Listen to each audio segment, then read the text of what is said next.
લક્ષ્મણજીને રામે કીધું કે માની રજા લઈ આવો, મને કઈ વાંધો નથી. સુમિત્રાજીની પાસે ગયા અને જય અને લક્ષ્મણ પગે લાગ્યા કે માં, મોટા ભાઈ રામ અને ભાભી સીતા એ બંને વનવાસમાં કઈ કઈ આપ્યો છે અને હું બે ભાઈ ભાભી ભેગો જાઉં છું. સીતા રામ કરીને હાલતા થયા. રામ હવે અયોધ્યા નથી રહેવાના. લક્ષ્મણને સાથ કર્યો, અહીંયા આવો. સુમિત્રાજી કહે, બોલ ને માં, શું કીધું? હવે અયોધ્યામાં રામ નથી રહેવાના એમ?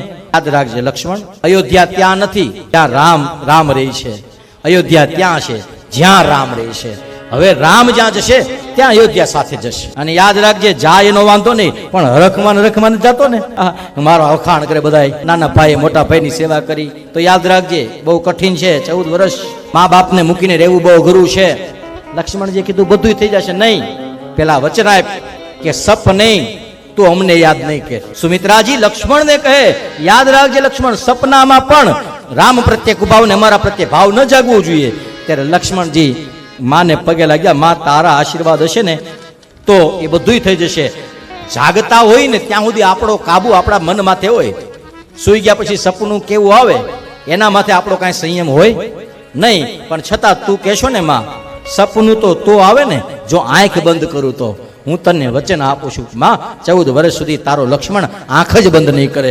સપનું તો આવશે ને જો હું આંખ બંધ કરીશ.